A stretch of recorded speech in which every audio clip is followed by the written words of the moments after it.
Hello, and welcome back to my channel. I am Raymond Smith, and I review movies you have probably never heard of.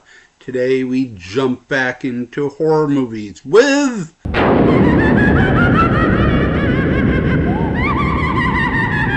We begin our movie at a mental institution, where a surgeon is killing his patients.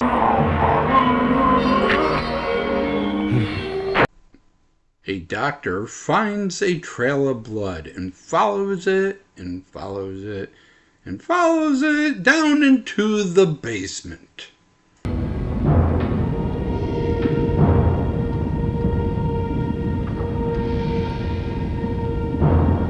Concerned, but in my opinion not nearly as concerned as he should be, the doctor confronts the surgeon. This is sick! God! Doctor! You're supposed to be saving lives! I've done life. Now I'm doing death. After a short confrontation, the doctor kills the surgeon, blocks the hidden passageway, and locks away the secret forever.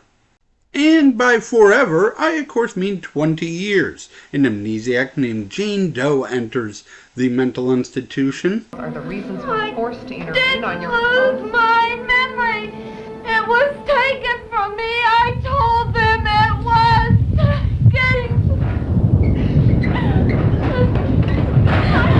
It's unclear whether there was actually an earthquake that broke free the passage or whether breaking free the passage by the spirits simulating an earthquake, but it doesn't matter. All we need to know is that Jane can sense the dead people's spirits. They need help. People in the cellar need help. We need more characters than just Jane, so we're introduced to a young pretty nurse, the old evil nurse, and a mental patient that likes to blow things up. That will be important later. He tells us that this used to be a booming place with hundreds of patients. There was even 20 years ago another building over there that was open, but only this portion of the hospital still remains due to budget cuts. We don't know much about Evil Nurse, but that doesn't stop Jane from having a nightmare about her.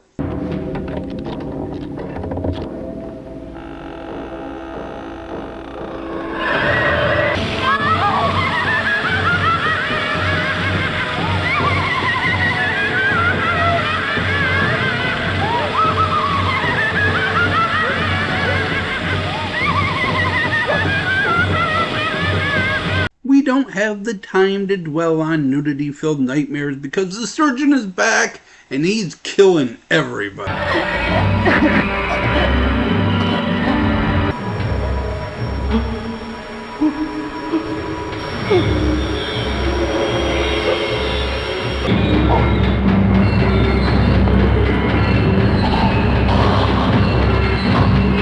Somehow the crack staff doesn't notice their missing co-workers and just go through with giving Jane therapy, which goes poorly. Jane, snap out of it. Jane! And then goes even worse.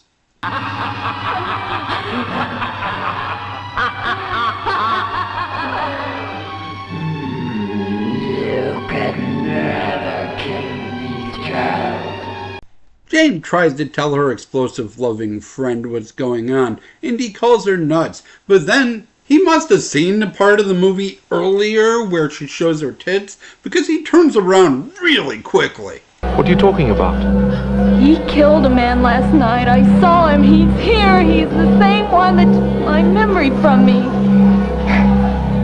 You're fucking nut. Please, listen to me. I know it sounds crazy, but I'm telling you the truth. I'm listening. So Jane and Explosives Boy here form a plan. They're going to break out, go over to the old buildings, and find out what the hell's going on. But oh no, he's been captured by one of the orderlies, so she's on her own.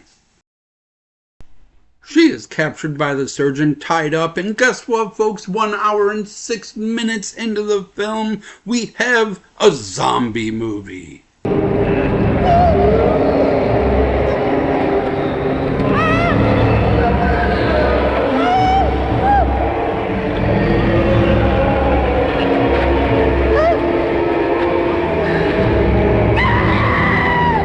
And now that it is a zombie movie, we get some hot zombie action. What the fuck? Get out of there! Get out of there!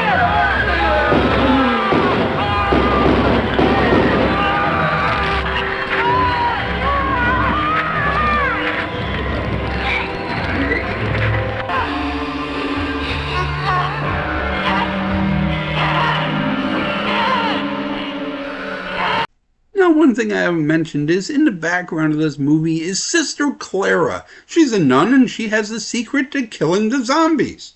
Holy water.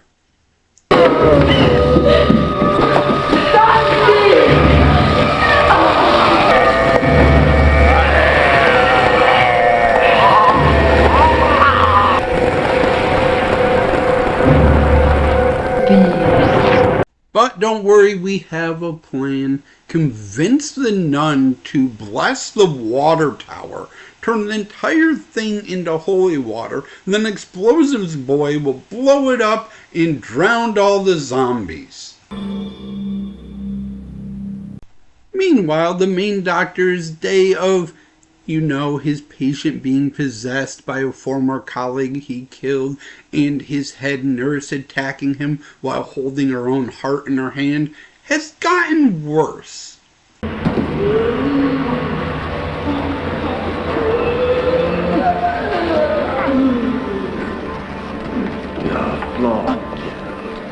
So worse that the scene is banned in some countries worse.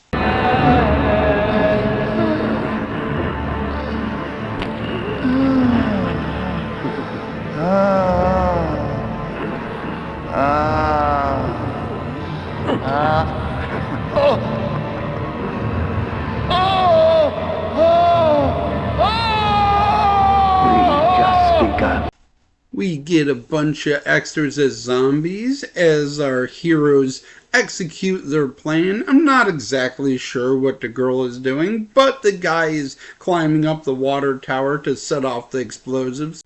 As our movie concludes, will the plan work? Can the nun even bless the water tower? Will the explosive expert be able to get the bomb set off on time? And will Jane find out why her memories were taken away from her? I don't really understand the part with the memories, to be honest, but we do get cool water effects, miniatures, and one last zombie face melt.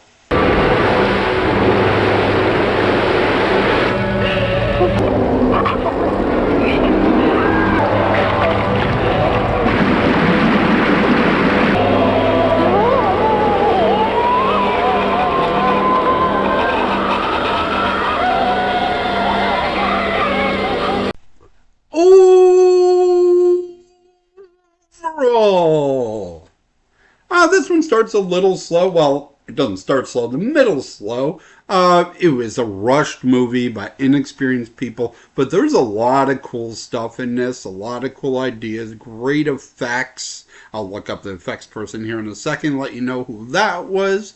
But yeah, check it out. It's a cool little horror movie with some interesting things for being a kind of forgotten, out of nowhere film. The special effects were done by Michael Wick, who worked for Industrial Light and Magic and also on Arachnophobia, along with David Mosher, who's worked on the Star Trek franchises, Aliens franchises, and here on the channel on the children's film Magic Island. This movie was created by Gimel, Everett, and Brett Leonard. She was working as a script supervisor on a small film and asked the producer, "Hey, do you need some help shooting the extra action scenes?" He said sure, and was so impressed by their efforts that he gave them the backing to produce a movie. 3 weeks of writing and 3 weeks of filming later, we got The Dead Pit. They also ended up bringing The Lawnmower Man and Virtuosity to life, among other films.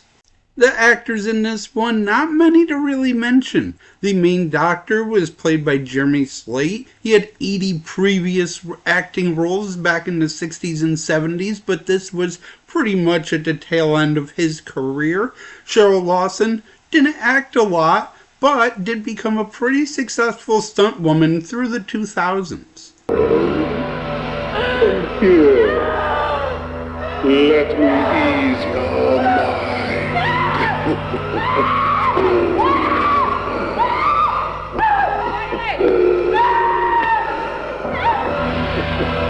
According to the actress, the reason why she's half naked in this movie is she meant to cut the gown down just a little, and then it shrunk in the wash, so for continuity, she had to be naked the entire time.